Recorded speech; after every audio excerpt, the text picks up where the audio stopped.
Khasi CM Abdulla മൗലവിയുടെ ദുരൂഹ മരണം PDP സമർപ്പിച്ച തെളിവുകൾ വ്യാജം. PDP രാഷ്ട്രീയ മുതലെടുപ്പിന് ഖാസി കേസ് ഉപയോഗിച്ചു എന്നാണ് CBIയുടെ 100 പേജ് വരുന്ന അന്വേഷണ റിപ്പോർട്ടിൽ പറയുന്നത്.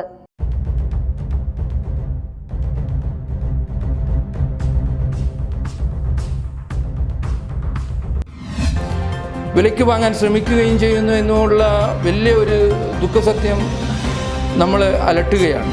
യഥാർത്ഥ പ്രതികളെ മുഴുവനായിട്ട് നിയമത്തിന്റെ മുന്നിൽ കൊണ്ടുവരികയും അവസാനത്തെ പ്രതി പോലും നിയമത്തിന്റെ മുന്നിലെത്തിക്കുന്നത് വരെ തീർച്ചയായും ഇതിന്റെ യഥാർത്ഥ കുറ്റവാളികളെ പുറത്തു കൊണ്ടുവരണം എന്നാണ് സോഷ്യൽ ഡെമോക്രാറ്റിക് പാർട്ടി ഓഫ് ഇന്ത്യക്ക് ആവശ്യപ്പെടാനുള്ളത്.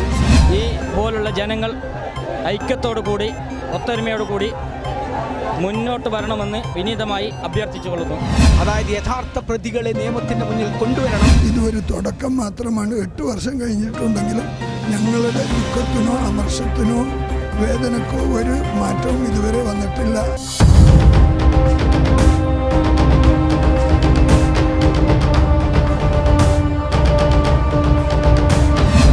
സമസ്ത കേരള ജമിയത്തുൽ ഉലമ സീനിയർ വൈസ് പ്രസിഡന്റ് ആയിരുന്ന ചെമ്പരിക്ക ഖാസി CM അബ്ദുള്ള മൗലവിയുടെ ദുരൂഹ മരണവുമായി ബന്ധപ്പെട്ടുള്ള തുടരന്വേഷണത്തിൽ മുൻ അന്വേഷണത്തിൽ നിന്നും വ്യത്യസ്തമായി ഒന്നും കണ്ടെത്താൻ കഴിഞ്ഞില്ലെന്ന് CBI കോടതിയിൽ സമർപ്പിച്ച അന്വേഷണ റിപ്പോർട്ടിൽ പറയുന്നു.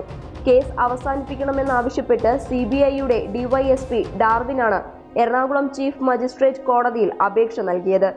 മാസങ്ങൾക്ക് മുൻപ് പുറത്തുവന്ന ഫോൺ സംഭാഷണങ്ങളും വെളിപ്പെടുത്തലുകളുമൊക്കെ വ്യാജമാണെന്നും ഖാസിയുടെ മരണം കൊലപാതകമാണെന്ന് തെളിയിച്ചാൽ PDPക്ക് രാഷ്ട്രീയ നേട്ടങ്ങൾ ഉണ്ടാക്കാൻ സാധിക്കുമെന്നാണ് അന്വേഷണ റിപ്പോർട്ടിൽ CBI പറയുന്നത്.